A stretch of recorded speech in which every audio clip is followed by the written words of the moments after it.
Imagine a time long before history, before even the first breath was ever taken. Our story begins not with a whisper, but with a cosmic roar. Out in the vast, swirling disk of dust and gas surrounding a young sun, countless small bodies, called planetesimals, were colliding and merging. Think of it like a cosmic demolition derby, where instead of destruction, creation was the ultimate prize. Among these countless planetesimals, one began to stand out. It pulled in more and more material, growing larger, heavier, and stronger with every collision. This wasn't just any celestial body. This was the proto-Earth, our future home in its earliest, most violent infancy. Now, don't picture lush forests or sparkling blue oceans. The early Earth was no paradise.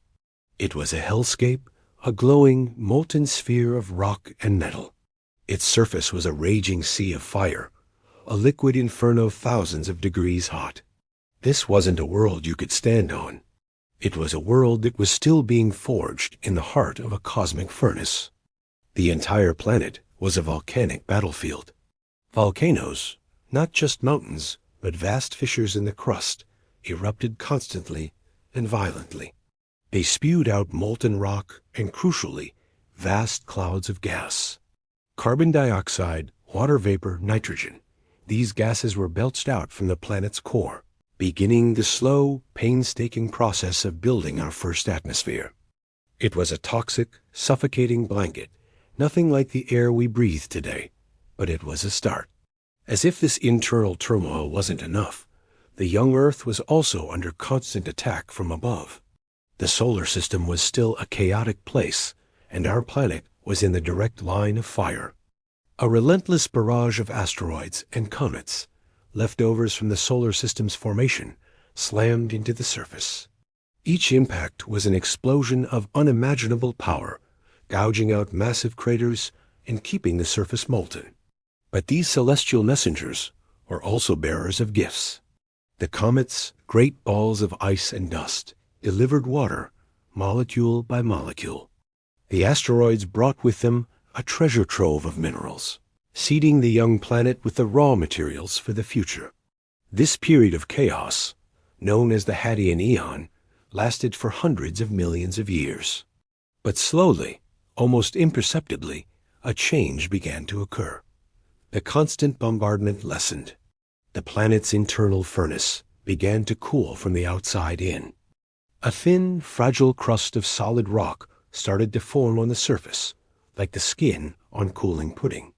As the Earth continued to cool, a monumental event happened. The water vapor that had been pumped into the atmosphere by volcanoes and delivered by comets finally reached a tipping point. It condensed and began to fall as rain. And it didn't just rain for a day or a week. It rained for centuries, a continuous planet-wide deluge that was unlike anything we could imagine. This great rain filled the vast, low-lying basins on the planet's surface. Slowly, the first oceans began to gather. At the same time, lighter continental rock, pushed and shoved by the powerful forces of plate tectonics, began to rise from the depths. The dry land appeared. Science describes this incredible transformation as geological evolution, a process driven by physics and chemistry over immense timescales. Interestingly, many ancient creation stories echo this scientific narrative in their own poetic language. Take the book of Genesis, for example. It describes a moment of divine separation. And God said, "Let the waters under the heaven be gathered together unto one place, and let the dry land appear." Whether you see it as a natural process or a divine act, the result is the same. From fire and chaos, a new world was shaped. From the cosmic bombardment and the planet's own inner heat, a sphere of rock was transformed. What emerged was a planet of deep, dark oceans and vast, barren continents, bathed in the light of a younger, fainter sun. The atmosphere, still thin but growing thicker, began to offer a fragile shield against the harsh radiation of space. The stage was now set. The fiery chaos had given way to a world of water and stone. Earth was no longer just a molten ball of rock. It was a planet, prepared and waiting for the next, perhaps most profound chapter in its story, the emergence of life itself. Thanks so much for joining me on this journey back to the beginning of our world.